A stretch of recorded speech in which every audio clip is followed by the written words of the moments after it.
favor, conmigo puedo ver, llenando hoy mi ser. Buenos días, hermanos.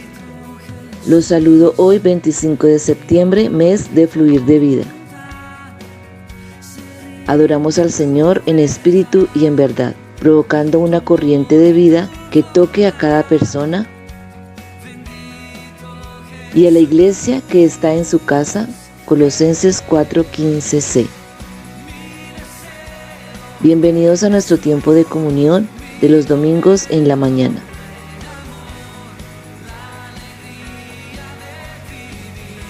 En esta oportunidad el tema es cosecha de vida.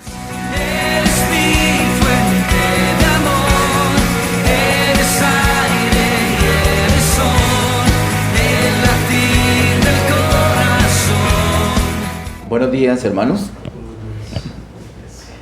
Les invito a que meditemos juntos en esta ocasión con el tema cosecha de vida. Padre, en el nombre de Jesús, gracias te damos, Señor, por esta nueva oportunidad que nos da. Estamos delante de ti, hemos exaltado tu nombre, Señor, y ahora nuestro corazón está dispuesto, está abierto para recibir todo tu consejo. Háblanos, Señor, envía tu luz y tu verdad. En el nombre de Jesús, amén. Bien, abramos nuestras Biblias en Apocalipsis capítulo 14. Hemos estado viendo acerca de la vida. Inicialmente vimos la impartición de vida, luego el domingo anterior crecimiento de vida y hoy nos corresponde cosecha de vida. Quiero recordarles que el apóstol Juan particularmente nos habla de estos tres aspectos. Acerca de la impartición de vida, principalmente en su evangelio, en el evangelio de Juan. Acerca de crecimiento de vida en las cartas, en sus tres cartas generales. Y acerca de la cosecha en Apocalipsis principalmente. En el evangelio de Juan, en el capítulo 1, del verso 1 a 4, vimos que en Jesús estaba la vida. Desde la eternidad está la vida en el Señor Jesús. Luego, en el verso 14 vemos que Dios se hace carne. Y en el verso 18 del mismo capítulo 1 vemos el propósito. El propósito es dar a conocer al Padre Celestial. Así que la vida se materializa, se hace carne, se hace visible, palpable, para dar a conocer al Padre Celestial. Vimos también en el capítulo 12 de Juan que el Señor se asemeja, se llama a sí mismo un grano de trigo que no queda solo porque cayó a tierra y murió. Al morir, la vida que está en esa semilla, en ese grano de trigo que es el Señor Jesús, es liberada. Y en resurrección, lo vimos también, es impartida a los creyentes. En el capítulo 3 de Juan, versículo 30, es un verso muy especial donde Juan Bautista está haciendo una declaración que todos debemos tener en cuenta todos los días de nuestra vida. Es necesario, así como oró el hermano James ahorita, es necesario que el Señor crezca. Nosotros debemos menguar y el Señor debe crecer. Así que esa vida que hemos estado hablando, que fue impartida y que debe crecer, es la vida del Señor Jesús. Esa vida del Señor Jesús en nosotros va a ser cosechada. Ese es nuestro tema en esta ocasión. En Apocalipsis capítulo 14, miremos inicialmente los versos 1 al 5. Después miré y he aquí el Cordero estaba en pie sobre el monte de Sión y con él 144,000 que tenían el nombre de él y el de su Padre escrito en la frente. Y oí una voz del cielo como estruendo de muchas aguas y como sonido de un gran trueno, y la voz que oí era como de arpistas que tocaban sus arpas y cantaban un cántico nuevo delante del trono y delante de los 4 seres vivientes y de los ancianos, y nadie podía aprender el cántico sino aquellos 144,000 que fueron redimidos de entre los de la tierra. Estos son los que no se contaminaron con mujeres, pues son vírgenes. Estos son los que siguen al Cordero por donde quiera que va. Estos fueron redimidos de entre los hombres como primicias para Dios y para el Cordero. Y en sus bocas no fue hallada mentira, pues son sin mancha delante del trono de Dios. Bueno, estos 5 primeros versos nos describen un grupo que, según el verso 1, Juan los vio. ¿Dónde los vio? Bueno, no dice. Sí, los vio donde dice en pie sobre el monte de Sión. Ese monte de Sión no es el terrenal, no es de aquí de la tierra, sino en el cielo. Es en la presencia del Señor. De eso hemos hablado un poco más adelante, cuando avancemos en la serie de la salvación nos tocará ahondar en el asunto. Pero en Hebreos, por ejemplo, Hebreos capítulo 12, nos habla de ese monte de Sión. Es en el cielo. Esos 144,000 están de pie, dice, estaba de pie en el monte de Sión con el 144,000 que tenían el nombre de él y el de su padre escrito en la frente. Hay 144,000 ya en el cielo. Quiero contarles anticipadamente, creo que algunas de sus Biblias tienen esa ayuda, le coloco ayuda entre comillas porque muchas veces realmente no es ayuda. Me refiero a unos subtítulos que tienen algunas porciones, algunos párrafos de algunas Biblias, viene con unos subtítulos. Esos subtítulos no son inspirados por el Espíritu Santo formalmente, muchos sí lo son, pero quiero decir, no corresponden al canon oficial pues de la Biblia. Yo tengo una ventaja, y es que el pastor Ariel me ha regalado 3 Biblias igualitas, ninguna de las 3 tiene esos subtítulos. A veces resulta una buena ayuda, pero a veces se presta para confusión. Entonces, este capítulo 14, por si alguno no tiene ese subtítulo, le quiero contar que se trata de la cosecha. El tema principal que encierra el capítulo 14 de Apocalipsis es la cosecha. Sin embargo, habla de la cosecha y empieza hablando como de otro tema, de 144,000 que ya están delante de la presencia del Señor. ¿De qué se trata eso? Dice, nos hace un relato de quiénes son. Son unas primicias. Ellos son redimidos, dice el verso 3. Dice también que hacían un sonido como de arpistas que tocaban sus arpas. O sea que estos no son unos guerreros, sino que son más como si fueran músicos que guerreros. No son músicos, sino que se escuchaba un sonido como de arpistas tocando sus arpas. Esto está representando algo muy especial, y si lo unimos al verso 3 que dice: y cantaban un cántico nuevo delante del trono y delante de los 4 seres vivientes y de los ancianos. Ellos están allí con un fin primordial, delante de la presencia del Señor, con el fin de satisfacer al Señor. En el capítulo 14 se nos habla de la cosecha, pero antes de la cosecha principal, antes de la cosecha de la mayor parte del fruto, hay unos que han madurado primero, se anticipan, maduran primero que los demás.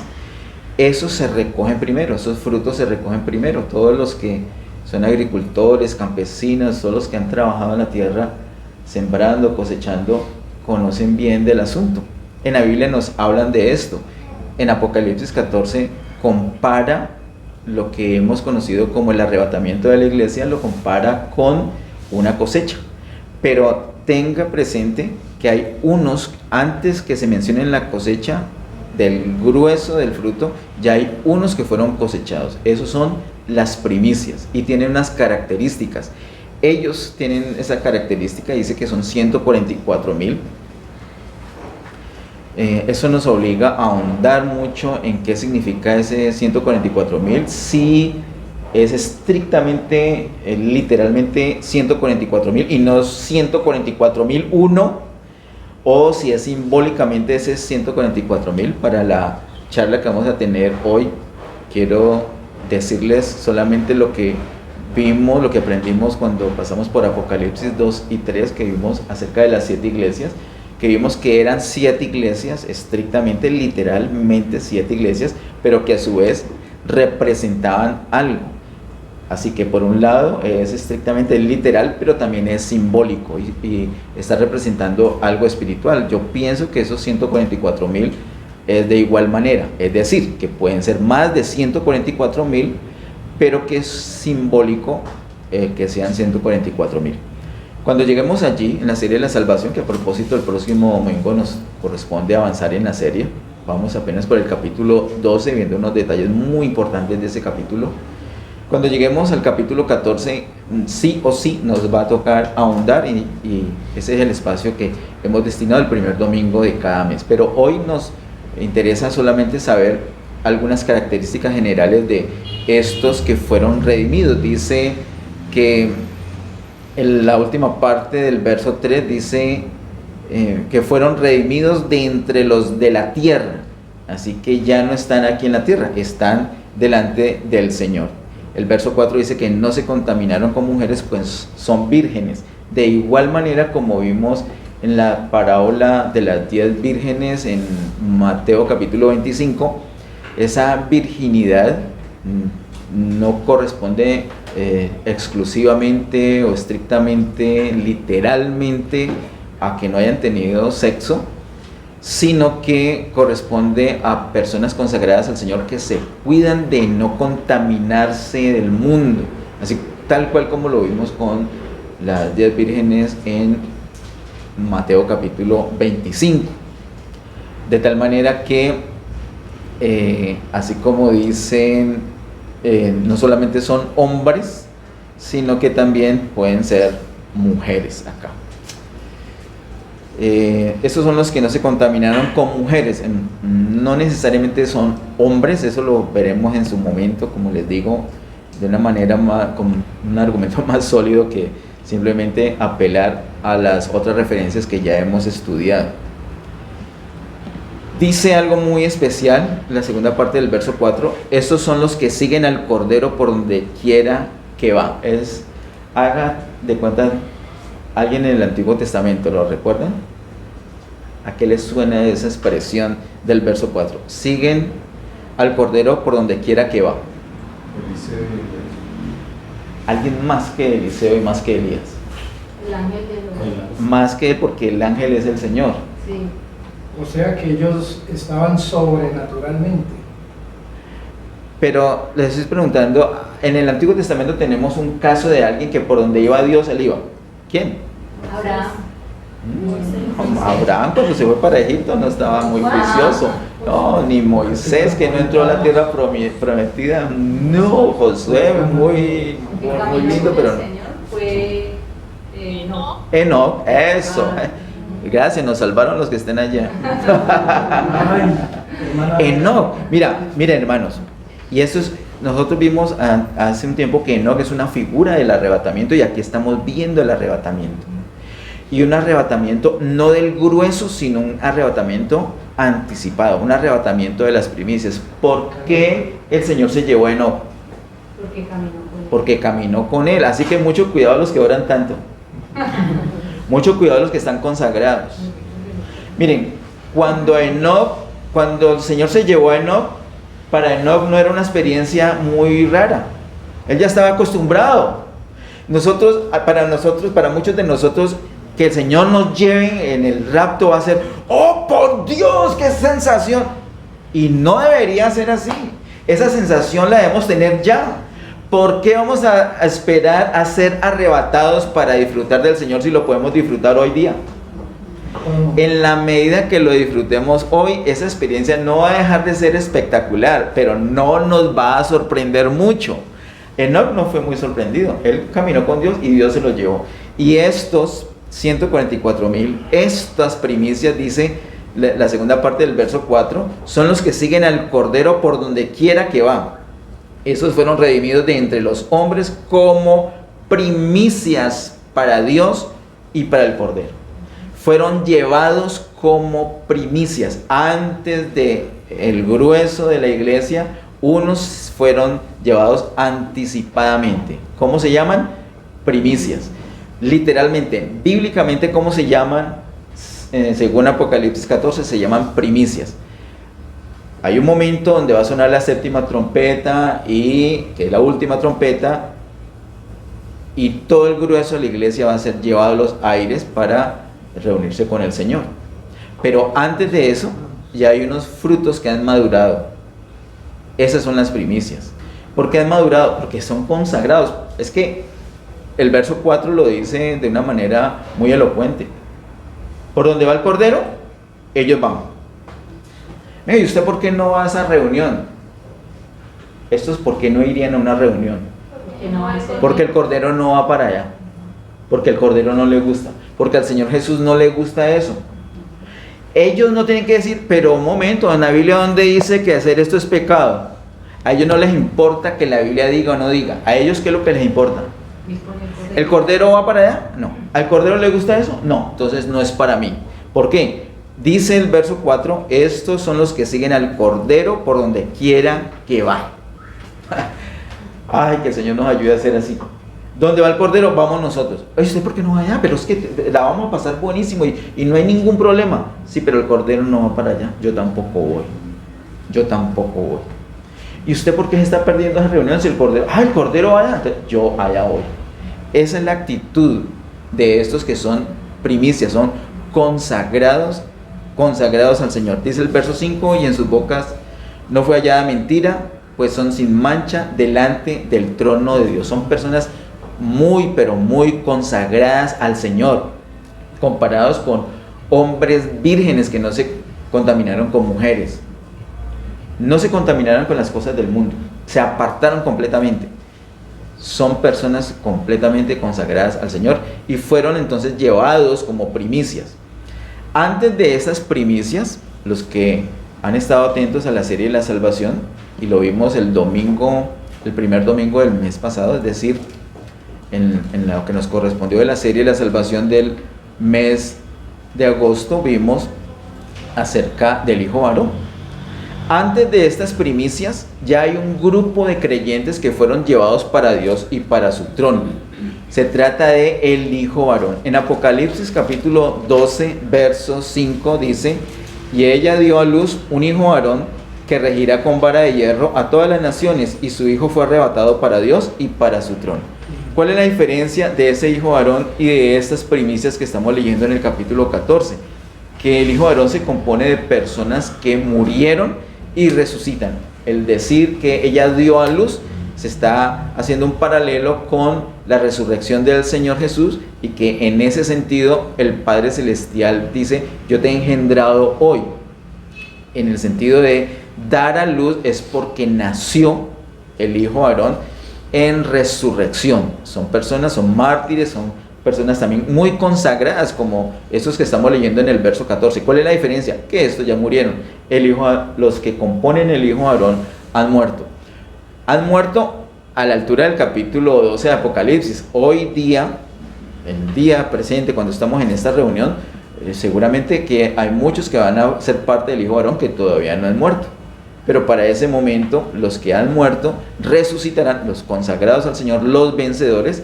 Yo le invito a que mire la prédica que tuvimos al respecto, parte de la serie de la salvación, la titulamos El Hijo varón.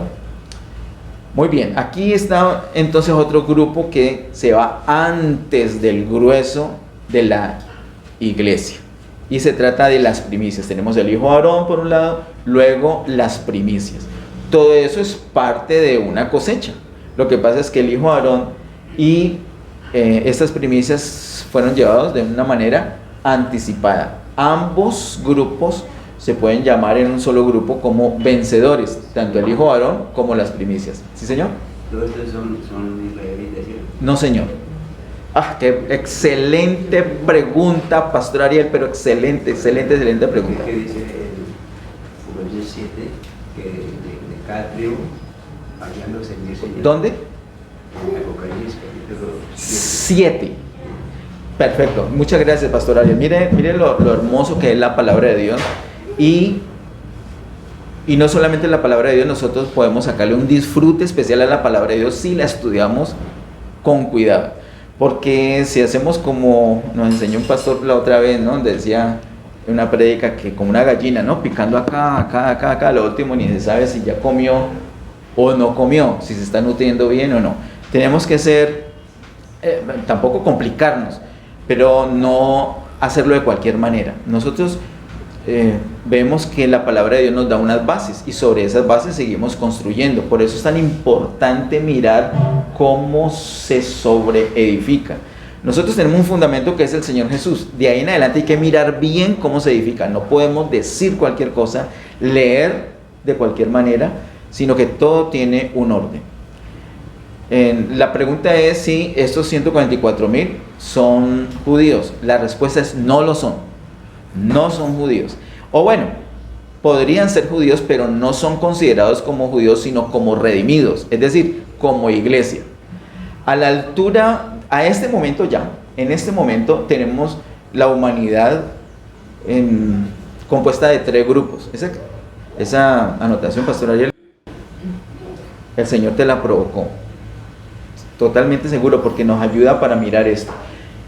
Toda la humanidad se puede dividir en 3 grupos en este momento, y lo vimos en Mateo capítulo 13, en los primeros versículos nos presentan esos 3 grupos. Hay un grupo que se llama judíos.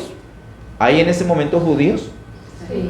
No digo solamente de nacionalidad, sino que, como lo dijera la Biblia, están en la casa de Israel, es decir, guardando el ritual de los mandamientos en la religión judía. ¿Hay o no hay? Sí. En ese momento hay un grupo llamado judíos. Hay otro grupo que son la iglesia. ¿Hay iglesia en este momento o no? Hay iglesia en este momento. ¿Cuál es la diferencia? La iglesia está redimida. Que la iglesia fue redimida, que la iglesia tiene a Cristo en su corazón, que la iglesia ha nacido de nuevo. Los judíos no han nacido de nuevo. Ellos son incrédulos. De hecho, son supremamente incrédulos y supremamente mundanos en este momento. La iglesia no. Si algún judío se convierte, recibe a Cristo, entonces ya no se trata como parte de la casa de Israel, sino que ha abandonado la casa, como lo presenta el Mateo capítulo 12 al final, y al comienzo, capítulo 13, esos se van hacia el mar. Es decir, es como si fueran parte de los gentiles. Y ese es el otro grupo, los gentiles. Hay 3 grupos en este momento, en toda la humanidad. No hay 4, hay 3. Los judíos, la iglesia y otro grupo que ni son judíos ni son iglesia. ¿Cómo los llama la Biblia? Gentiles, o también naciones en general. Gentiles o naciones. Y cuando dice naciones, no está contando obviamente a Israel, que ese es un grupo, los judíos o israelitas o hebreos, la iglesia y los gentiles. Lo que se habla en el capítulo 14 no tiene que ver con Israel. Uy, eso sí es delicado, y eso fue una de las principales cosas que pude notar al estudiarlo. Y los que me están escuchando, y sobre todo los que van a escuchar en YouTube luego, tengan mucha paciencia, no quite la prédica y se va para otro lado a donde le digan que sí, que son los 144,000 del capítulo 7. No, tenga paciencia y leámoslo despacio. Le digo categóricamente, y lo digo, y no lo digo a la carrera, no estoy afanado, estoy totalmente tranquilo, me puedo tomar hoy hasta las 6 aquí. No son judíos. El tratamiento para los judíos, el Señor lo ha dicho, como el pastor Ariel lo menciona, en el capítulo 7, con 144,000 que son sellados, y eso los preserva del daño durante la gran tribulación. En el mismo capítulo 7 nos muestra lo que el Señor provee, no para los judíos, sino para la iglesia. ¿Lo recuerdan? ¿Qué tiene el Señor para que la iglesia se libre de la gran tribulación? ¿No tiene nada? ¿Nos toca pasar? Eso, hermana Ángela. Entonces, ¿qué tiene provisto el Señor? Para que no suframos la gran tribulación. Llevarnos. solamente que nos toca consagrarnos para que nos lleve. Nos toca ser parte de estas primicias. Entonces, como lo hemos explicado en ocasiones anteriores, Apocalipsis lo tenemos que entender de esta manera. Miren, para que tengamos mucha paciencia y no nos desanimemos estudiando Apocalipsis. Los primeros 11 capítulos abarca todo Apocalipsis, todo. Después del capítulo 11 no pasa nada nuevo. Paciencia, no pasa nada nuevo. Usted puede notar que terminando el capítulo 11, eso va hasta la eternidad. Y le aseguro que después de la eternidad no pasa nada nuevo. Entonces, ¿por qué hay otros capítulos del 12 al 22? Como lo hemos dicho antes, del 12 al 22 está detallando asuntos que están en los primeros 11 capítulos. Este capítulo 14, por ejemplo, está detallando la provisión que Dios da a la iglesia y que es mencionada en Apocalipsis capítulo 7. En Apocalipsis 7 solamente es mencionada que nos lleva, no más.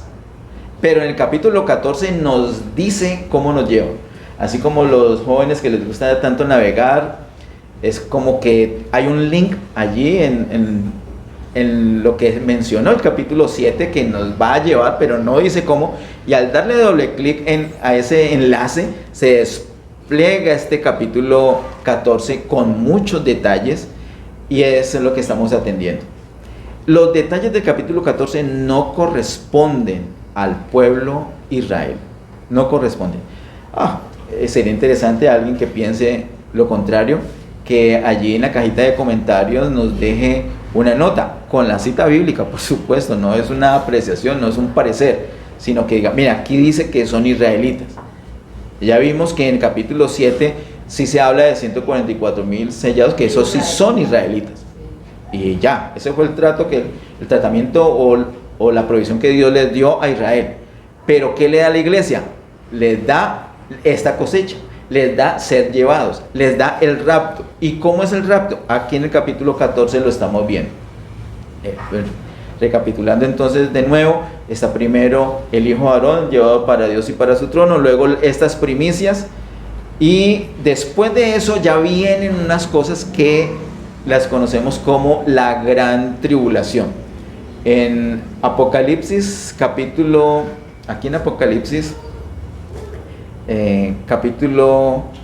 14, esos 5 primeros versículos entonces nos habla de unas primicias. Yo quiero, antes de continuar, que miremos muy rápidamente en Éxodo capítulo 23. Éxodo capítulo 23 nos muestra acerca de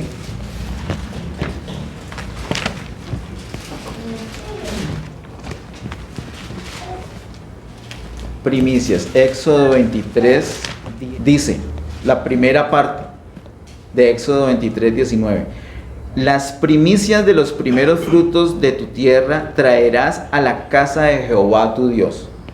Hay un principio en Éxodo 23, 19 acerca de las primicias, y es que esas primicias no se llevan al granero, sino que son llevadas ¿dónde? Dice el verso 19: las primicias de los primeros frutos de tu tierra traerás a la casa de Jehová tu Dios, o sea, al templo. Las primicias van al templo, se sacan del campo, no se meten al granero, sino que van al templo. ¿Para qué?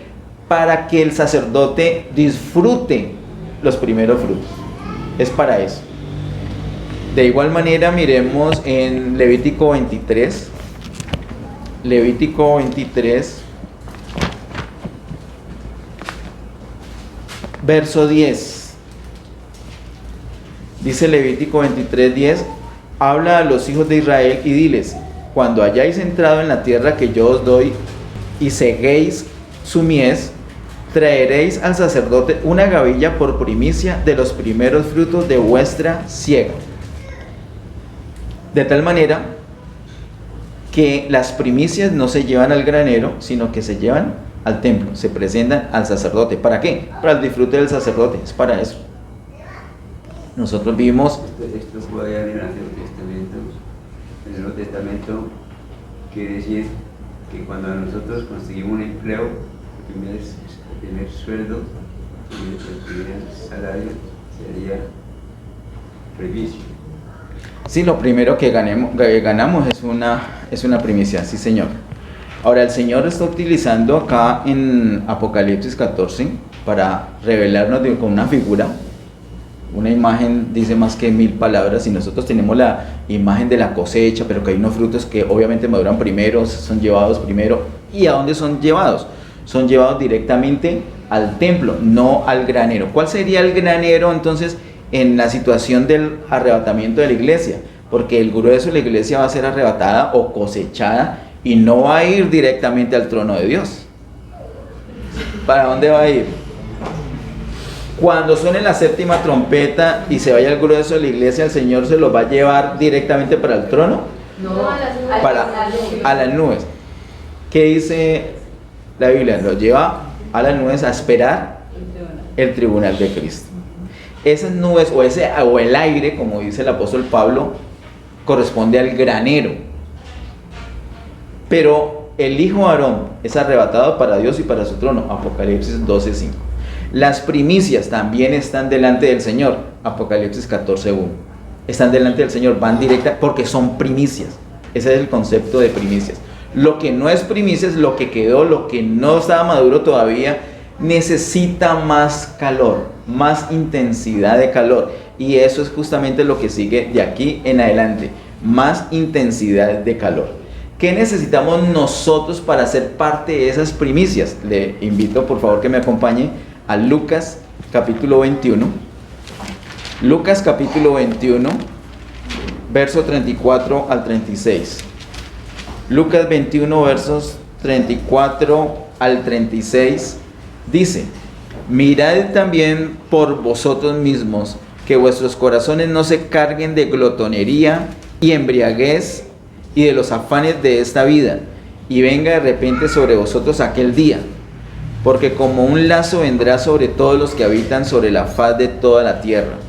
Velad pues en todo tiempo, orando que seáis tenidos por dignos de escapar de todas estas cosas que vendrán y de estar en pie delante del Hijo del Hombre. En pie delante del Hijo del Hombre, tal como las primicias mencionadas en los primeros versos de Apocalipsis 14. Nosotros tenemos que madurar, tenemos que crecer. Y el crecimiento no es un crecimiento social, no es un crecimiento económico, no es un crecimiento físico, es un crecimiento de la vida del Señor. Por eso hemos aprendido que esa vida fue impartida y esa vida debe crecer, porque luego el Señor la va a cosechar. ¿Qué es lo que va a cosechar el Señor? Él va a cosechar lo que es vida, lo que es importante. Por eso el Señor dice que viene como ladrón, ¿recuerdan? Él viene como ladrón, en secreto. ¿Y qué es lo que un ladrón se va a llevar? Viene un ladrón aquí y dice: tan bonito ese cosito para trancar la puerta que tienen los hermanos Ramiro y Nasilia ahí. Yo me voy a llevar no arriesgar hasta su vida por ese cauchito. ¿Qué es lo que mira un ladrón? Lo más valioso. Y si ve, eso es un sobre, eso es un sobre con plata. Ahí tenía Ramiro la plata para la edificación, ve, para comprar los ladrillos. Eso es un plata, eso es lo que se va a llevar, no se va a llevar el cauchito. El Señor viene como ladrón, ¿para qué? Para llevarse lo valioso. ¿Y qué es lo valioso para el Señor? Lo que haya vida, la persona que esté llena de Él, llena de Jesús, la persona que ha visto que Cristo se ha formado en Él. La persona que ha crecido en vida, en la vida del Señor Jesús, esa es la que va a ser llevada. Uno será tomado, el otro será dejado. Están trabajando juiciosos. Acá muestra que hay 3 cosas principales, hermano. Esto lo vimos unos años atrás y la cosa no ha cambiado, sigue igual, siguen siendo las mismas 3 cosas por las cuales tú y yo nos entretenemos. Nuestra familia, la gente que amamos, está entretenida en estas 3 cosas, y estas 3 cosas va a llevar a la gente que amamos a pasar por la gran tribulación. Es algo muy lamentable. Si nosotros recordamos que somos personas de fe, entonces tenemos que creer lo que dice la Escritura, creamos lo que dice la palabra. La palabra nos está advirtiendo aquí en Lucas, capítulo 21, del 34 al 36, que hay 3 cosas que nos entretienen y que no nos dejan crecer, no dejan ese crecimiento de vida del Señor en nosotros. ¿Cuáles son esas 3 cosas? La primera que mencionan, ¿cuál es? Glotonería. Glotonería. Glotonería tiene que ver ¿con qué? Comida. Con comida. Recuerdan que el Señor dice, así será cuando venga el Hijo del Hombre. ¿Qué los encontró haciendo? ¿Qué nos va a encontrar haciendo el Señor? Comiendo. Comiendo. Eso es lo primero, la comida. Segundo, ¿qué dice? Dice embriaguez. ¿Con qué tiene que ver embriaguez? Con bebida. Comiendo, Y el exceso de bebiendo. todas las cosas. Y luego dice afanes de la vida. Los afanes de la vida. ¿Qué afán, por ejemplo? Mi hija se va a casar. Entonces se enfoca en dar en casamiento o en casarse y luego en divorciarse. Esos son los afanes de la vida. Se la pasan la vida conquistando a alguien, después ya no saben cómo deshacerse de ese alguien y se la pasan en eso. Se la pasan con el afán que es mencionado por el Señor en Mateo capítulo 6. ¿Qué voy a comer? ¿Qué voy a beber? ¿Qué voy a vestir? ¿Dónde voy a vivir? ¿Con qué carro voy a comprar? Y compra ese carro feliz hasta que tiene platica para comprar otro. Mientras que no tenga platica, de pronto no va a tener ese problema. Pero apenas ve la posibilidad y ve otro carro y empieza un afán distinto. Y conquista ese y quiere otro. Y ya no quiere eso, sino que otra casa. Y hay otras cosas que hemos visto nosotros. Les recomiendo lo que vimos acerca del mundo. También la tenemos en el canal de YouTube. Hay cosas que son del mundo. No es que sean pecaminosas, es que son del mundo. Y esas cosas, ¿cuál es el problema con esas cosas? Mire, nos entretienen. Dice el verso 34, mirad también por vosotros mismos que vuestros corazones no se carguen. Es decir, no nos embotemos, no nos dejemos absorber. Es que a todas horas pensando, tengo que trabajar. ¿Por qué? Porque tengo que ganar plata. ¿Por qué? Porque tengo que comer y beber. Ya tiene para comer y para beber. Entonces se supone, bueno, hago una pausa, ya no trabaje tanto. No, tengo que viajar. Ya viajo, tengo que estudiar. Ahora ya estudié, ya viajé, ya comí, mire cómo estoy gordo. Tengo que estrenar algo, pero siempre es un afán. Los corazones se cargan de eso. Y entonces no hay tiempo para orar, o sea, ¿a qué hora vamos a orar si estamos detrás de la comida, la bebida y los afanes de la vida? ¿A qué hora vamos a participar de un tiempo de comunión si estamos entretenidos en esas 3 cosas? ¿Cuál es la principal razón de que no participemos en los tiempos de comunión como este? Porque estamos detrás de la comida, de la bebida y los afanes de la vida. Mirad, dice el Señor, también por vosotros mismos que vuestros corazones no se carguen. El Señor está advirtiendo a la iglesia esto. No se carguen. Mirad también que por vosotros mismos. Es decir, el mundo hace eso. El Señor dijo en Mateo 6, eso hacen los gentiles, los que no tienen al Señor. Pero ustedes tienen un Padre que sabe que necesitan todas las cosas. No vivan de esa manera. Entonces por eso dice, mirad por vosotros mismos que vuestros corazones. Ellos están así, pero miremos por nosotros que no vivamos de esa manera. O sea, ¿cuál es mi plan de lunes?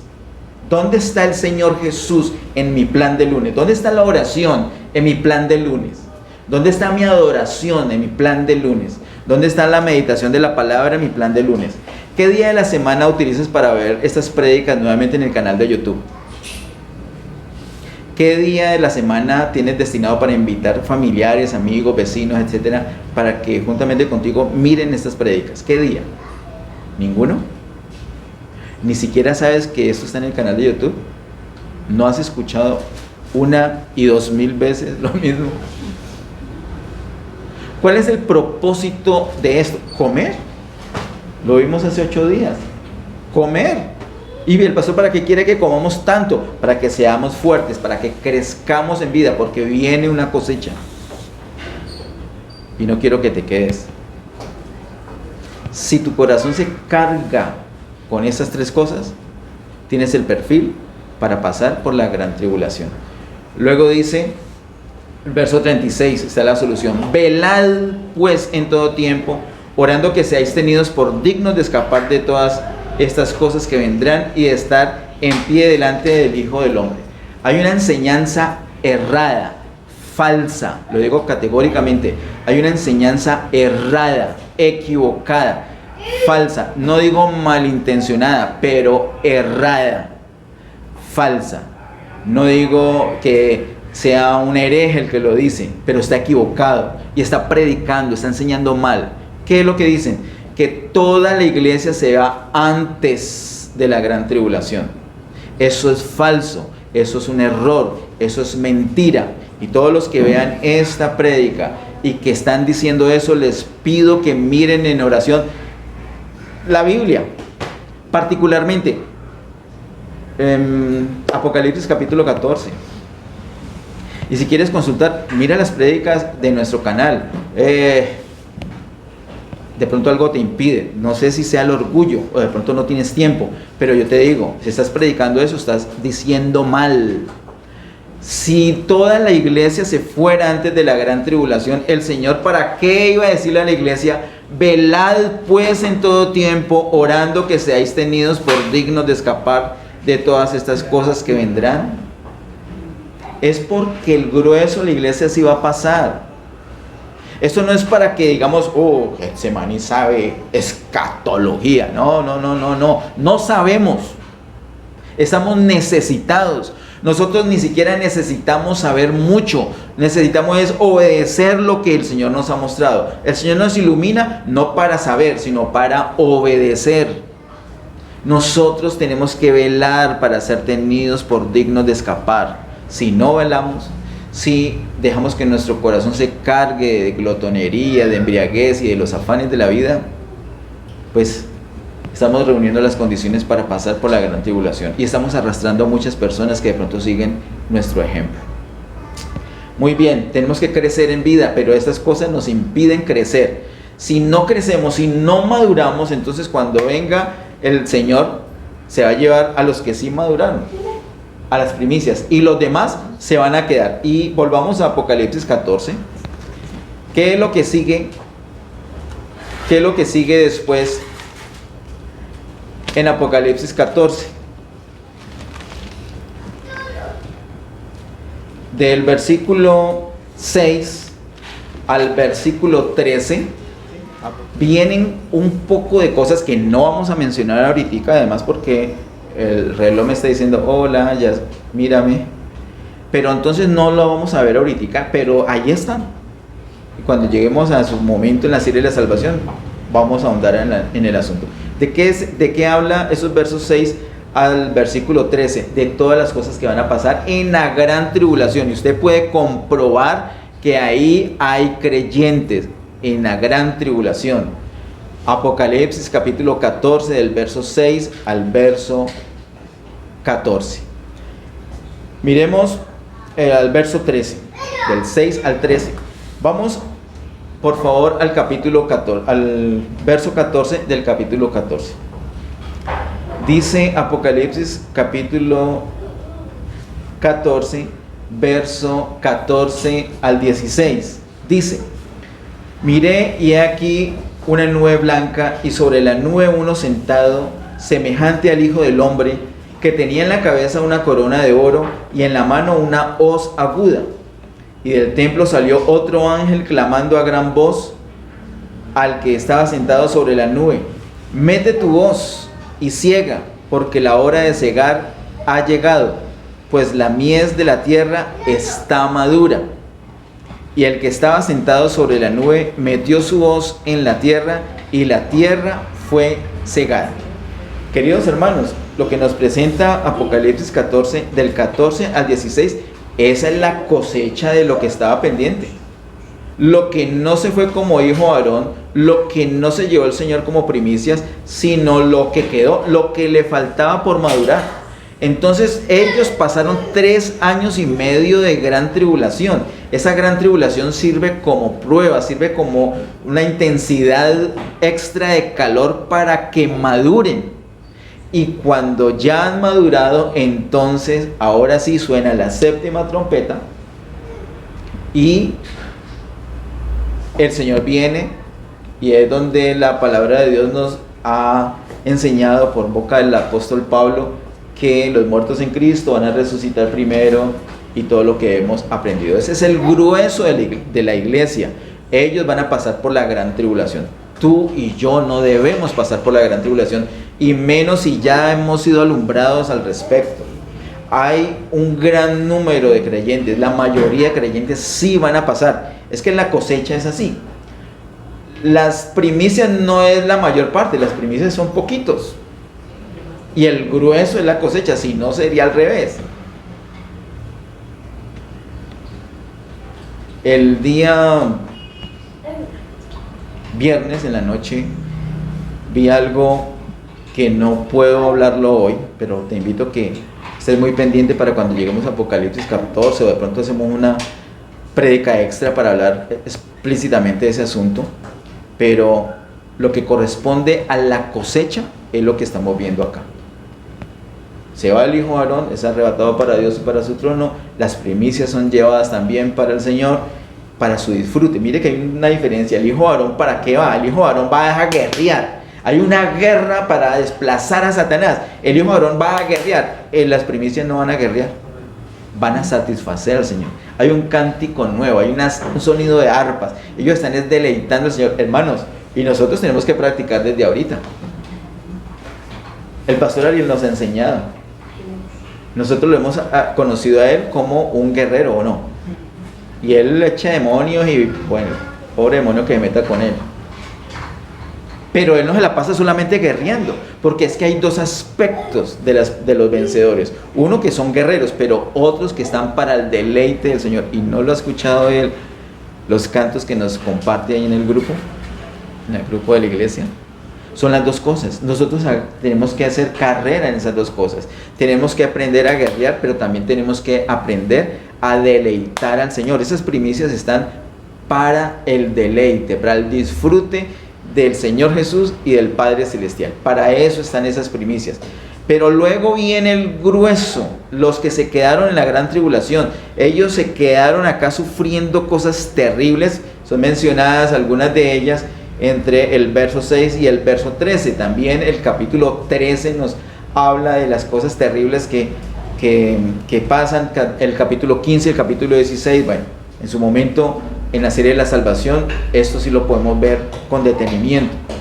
Pero acerca de esta cosecha, porque ya dice el verso 16, la última parte, y la tierra fue cegada. O sea, todo el trigo que faltaba al Señor ya se lo llevó. Está el grueso del trigo, ya lo tiene.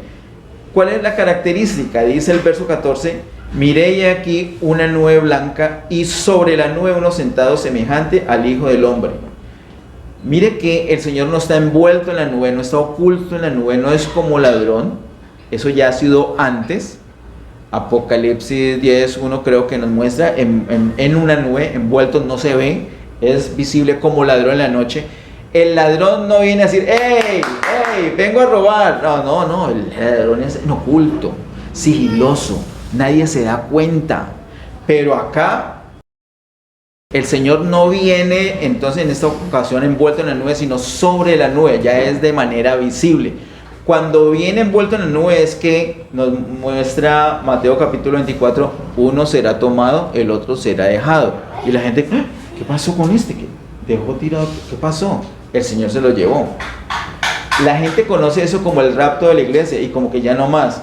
Y entonces los demás creyentes, entonces como no saben dónde poner a los demás creyentes, dice que el Señor se los llevó a todos, consagrados y no. Y entonces el que es dejado, ¿qué? ¿El Señor se equivocó? No, el Señor no se equivocó. Hay que leer la palabra de Dios tal como está escrita, creer la palabra de Dios tal como está escrita, y te recomiendo hablarla tal como está escrita. Hay cosas que no vamos a entender, pero no tenemos por qué acomodarlas, y menos a nuestro antojo. Tenemos que acomodar las cosas de acuerdo a la palabra de Dios. Tenemos que cotejar lo que dice Mateo, lo que dice Apocalipsis, lo que dice Génesis. Todos los principios los tenemos que cotejar y delante del Señor en oración, Él nos va a ir mostrando las cosas. Definitivamente la iglesia pasará, el grueso de la iglesia pasará por la gran tribulación. Cuando el Señor venga sobre la nube, entonces la va a cegar. Esa hoz son los ángeles que el Señor destina para recoger la cosecha. En Mateo 13 nos habla de eso, los misterios del reino nos habla de esos ángeles que están cegando. Ahora, en 1 Corintios, quiero que miremos allá por favor. 1 Corintios, capítulo 15, versículo 51 y 52. 1 Corintios capítulo 15, versos 51 y 52 dice: He aquí os digo un misterio, no todos dormiremos, pero todos seremos transformados, en un momento, en un abrir y cerrar de ojos, a la final trompeta, porque se tocará la trompeta, y los muertos serán resucitados incorruptibles, y nosotros seremos transformados. Es a la final trompeta. ¿Y cuántas trompetas son? Son 7 trompetas. Cuando suene la séptima trompeta, imagínense, séptima trompeta, y la gran tribulación empieza en la quinta trompeta. La gran tribulación se compone de trompetas 5, 6 y 7, y apenas cuando suene la séptima es que el grueso de la iglesia va a ser llevado. Hay unos que se van antes de la gran tribulación, lo vimos, el hijo de Aarón, Apocalipsis capítulo 12, verso 5, y las primicias, Apocalipsis capítulo 14, del 1 al 5. Pero el grueso pasa por esos 3 años y medio de persecución, de dolor, de sufrimiento, de gran tribulación. El Señor dice en Mateo 24 que nunca se ha visto una tribulación tan terrible como la que va a haber en esos 3 años y medio. Dice también el mismo apóstol Pablo en 1 Tesalonicenses capítulo 4. 1 Tesalonicenses capítulo 4, verso 15 al 17. Dice: Por lo cual os decimos esto en palabra del Señor, que nosotros que vivimos, que habremos quedado hasta la venida del Señor, no precederemos a los que durmieron. Porque el Señor mismo con voz de mando, con voz de arcángel y con trompeta de Dios descenderá del cielo, y los muertos en Cristo resucitarán primero. Luego nosotros, los que vivimos, los que hayamos quedado, seremos arrebatados juntamente con ellos en las nubes para recibir al Señor en el aire. Y así estaremos siempre con el Señor. Estaremos con el Señor en el aire. Ese es el granero. Ahora sí, porque eso no son primicias, ese es el grueso de la cosecha, va para el granero, a esperar allí el tribunal de Cristo.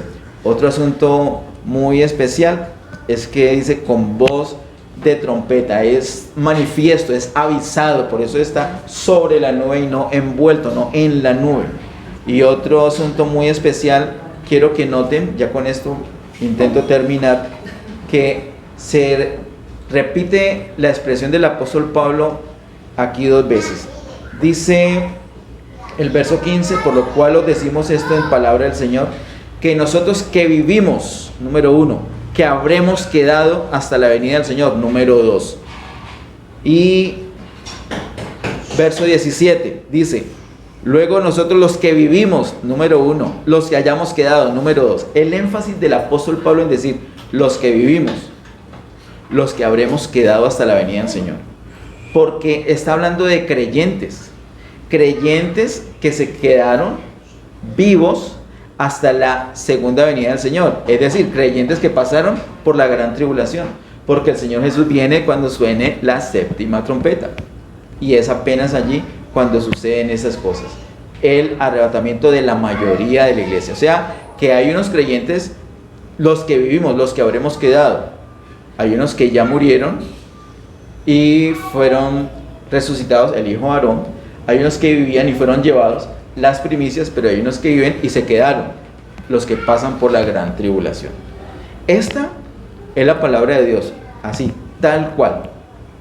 No tenemos que enredar, no tenemos que forzar nada, y mucho menos decir algo que la Biblia no dice.